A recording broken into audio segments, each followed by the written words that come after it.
प्रिय विद्यार्थियों, पिछले शीर्षक के अंतर्गत हमने प्राचीन भारत में महिलाओं की स्थिति पर 600 ईस्वी पूर्व तक चर्चा की थी कि 600 ईस्वी पूर्व तक भारत में महिलाओं की स्थिति कैसी थी। 600 ईस्वी पूर्व भारत में महत्वपूर्ण घटनाक्रम हुए। इनमें जो सबसे महत्वपूर्ण घटनाएं थी वे थी धार्मिक आंदोलन और राजनीतिक क्षेत्र में महाजनपदों की स्थापना, या हम कह सकते हैं महाजनपद काल। तो 600 ईस्वी पूर्व के लिए जो धार्मिक आंदोलन भारत में हुए उनमें जो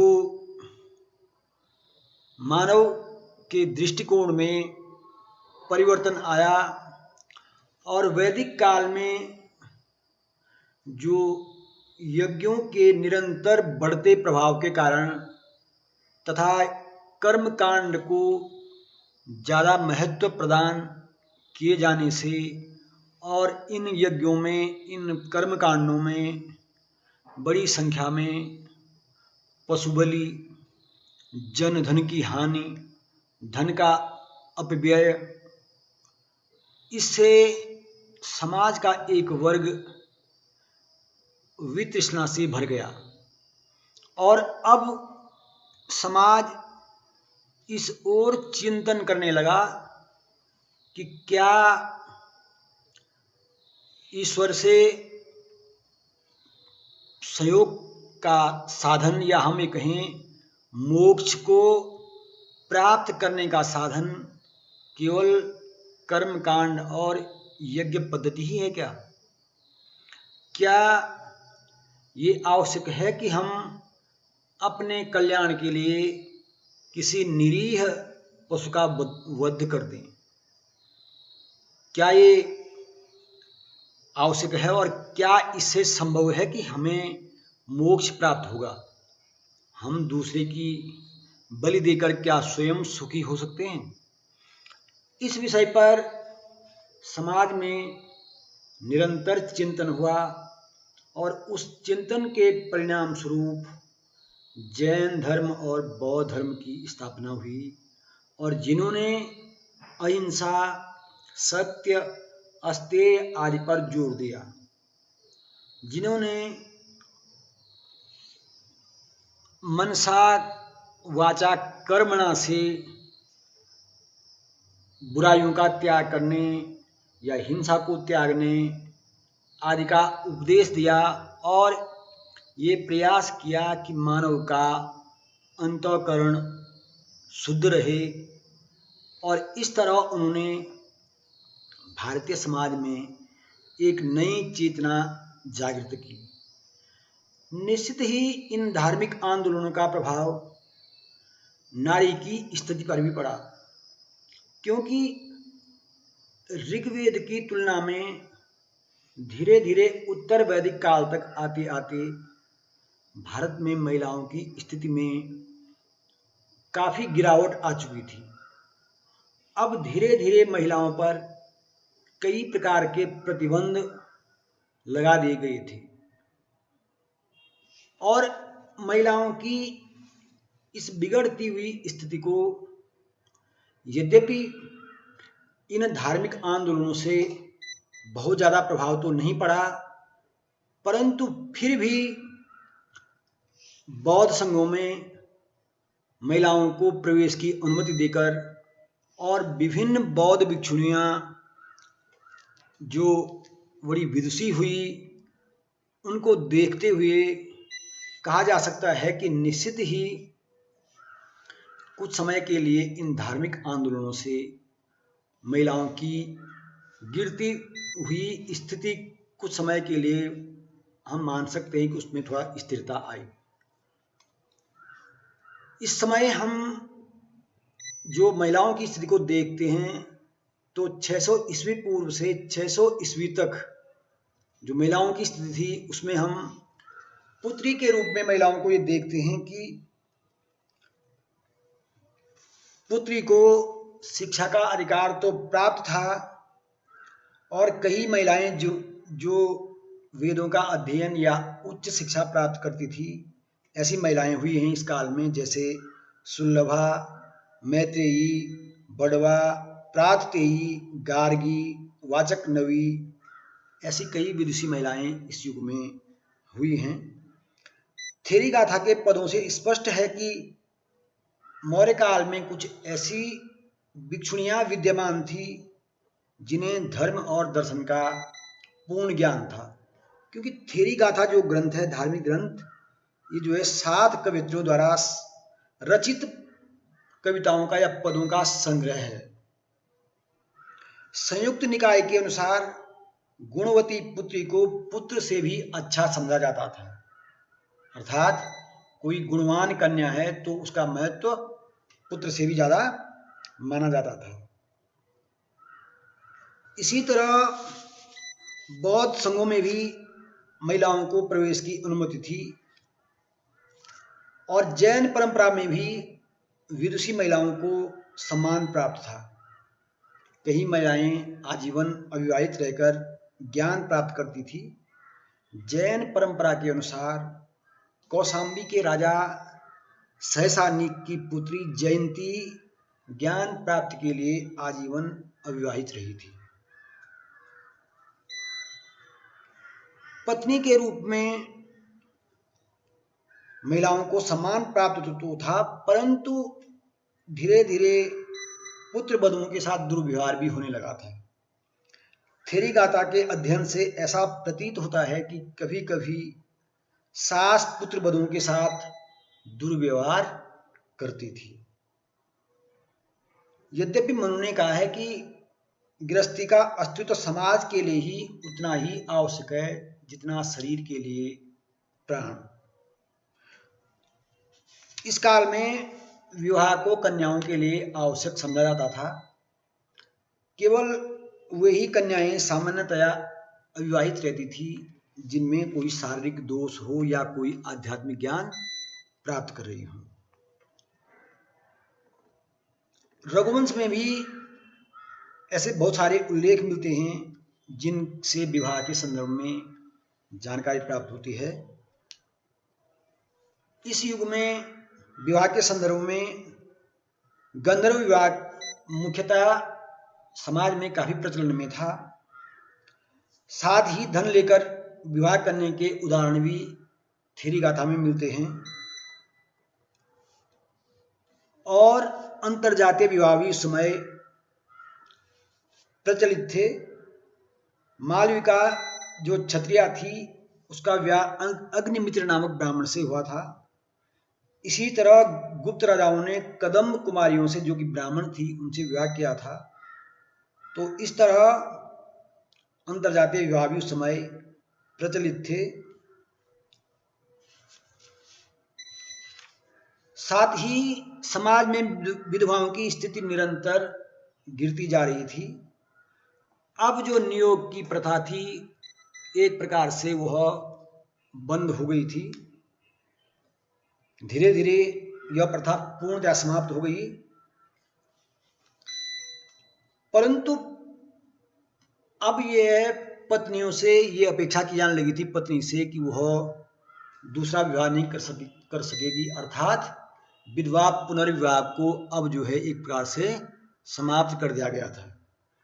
अंगुत्तर निकाय में एक पत्नी अपने मरणासन पति से कहती है, उसे आश्वासन देती है कि वह उसकी मृत्यु के पश्चात विवाह नहीं करेगी, अर्थात विधवा पुनर्विवाह एक प्रकार से बंद हो चुका था।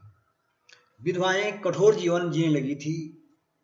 उन्हें मधु, मांस, मदिरा, नमक का सेवन करने पे 1 वर्ष तक अपने पति की मृत्यु के पश्चात इन पे प्रतिबंध लगा दिया गया था और अब ये धीरे धीरे ये अपेक्षा की जाने लगी थी कि पत्नी पति के साथ सती हो।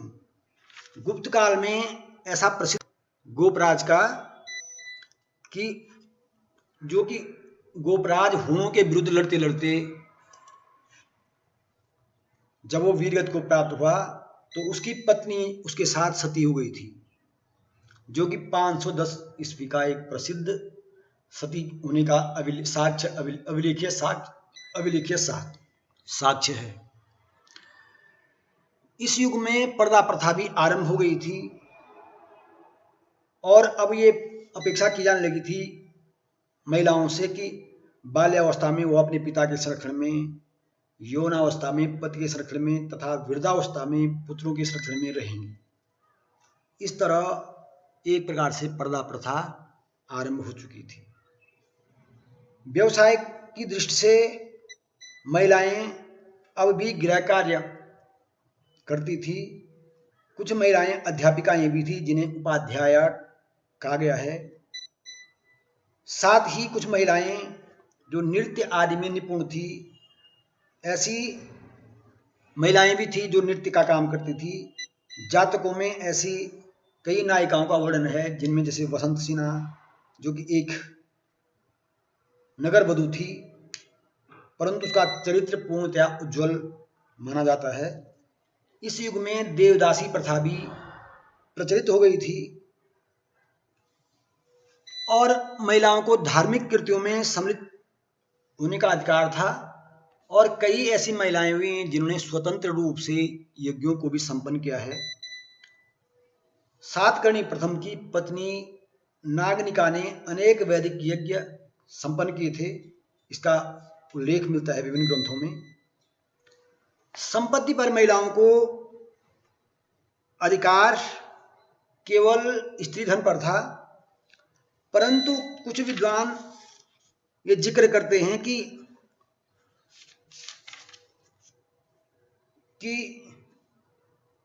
पति के बाद पत्नी का भी संपत्ति पर अधिकार होना चाहिए। बौधायन के अनुसार पति जो धन उपहार के रूप में पत्नी को देता था, उसकी स्वामिनी पत्नी होती थी। इसके साथ ही ऐसे अनेक उदाहरण हैं जिससे ये स्पष्ट होता है कि महिलाओं को स्त्री धन के अलावा अन्य संपत्ति पर कोई अधिकार प्राप्त नहीं था। यद्यपि थेरी गाथा से ज्ञात होता है कि यदि पिता संन्यास लेता है और उसका कोई पुत्र न हो तो उसकी पुत्री संपूर्ण संपत्ति की उत्तराधिकारिणी होगी। याज्ञवल्क्य का भी मानना है कि पुत्र और विधवा पत्नी के बाद पुत्री ही पिता की संपत्ति की स्वामिनी होनी चाहिए।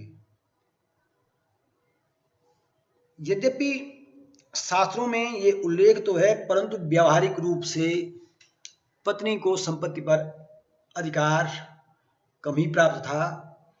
स्त्री धन पर ही उसका अधिकार होता था। विधवाओं को संपत्ति पर अधिकार नहीं था। यद्यपि 300 ईस्वी पूर्व तक विधवा को पति की संपत्ति की अधिकारिणी नहीं माना जाता था, परंतु कुछ धर्मसूत्र और याज्ञवल्क्य स्मृति विधवाओं के निर्वाह के लिए कुछ धन की बात अवश्य करते हैं। इन ग्रंथों में लिखा है कि विधवा के जीवन निर्वाह हेतु उसको कुछ धन मिलना चाहिए। यद्यपि कुछ स्मृतिकार जैसे विष्णु स्मृति में, याज्ञवल्क्य स्मृति में और इस बृहस्पति स्मृति में विधवा को पूर्ण संपत्ति देने का उल्लेख किया गया है, परंतु जैसे मनु और नारद स्मृतियां इसके विरुद्ध थी। समाज में स्त्रियों के प्रति दृष्टिकोण सम्मानजनक था, परंतु कुछ मामलों में उनके साथ भेदभाव होने लग गया था। पुरुषों की तुलना में महिलाओं की स्थिति कमतर हो गई थी और कई ग्रंथों में तो उनके साथ दुर्व्यवहार तक का जिक्र किया गया है। बौद्ध ग्रंथों से ज्ञात होता है कि सास और ससुर के अभाव में ही पत्नी को परिवार की स्वामिनी माना जाता था और ससुर और सास के जीवित रहते हुए उन्हें कठोर नियंत्रण में रहना पड़ता था। अनेक स्त्रियों के ऐसे उदाहरण मिलते हैं जिन्हें सास और ससुर के दुर्व्यवहार के कारण घर छोड़ना पड़ा था और कई ऐसी महिलाएं बौद्ध संघों में शामिल हो गई थी। कई महिलाएं मांगलिक धार्मिक क्रियाओं में भाग लेती थी और स्वयं भी संपन्न कराती थी। इस तरह समझा जा सकता है कि समाज में महिलाओं की स्थिति एक प्रकार से मिली जुली स्थिति थी। इस तरह हम देखते हैं कि इस युग में अर्थात 600 ईस्वी पूर्व से लेकर और 600 ईस्वी तक अर्थात गुप्त काल तक महिलाओं की स्थिति में ऋग्वेद की तुलना में काफ़ी गिरावट आ चुकी थी। यद्यपि बौद्ध संघों में महिलाओं को प्रवेश दिया गया और उन्हें शिक्षा का अधिकार, संपत्ति के अधिकार की चर्चा की गई, परंतु फिर भी महिलाओं की स्थिति में पूर्व की तुलना में गिरावट अवश्य देखने को मिलती है।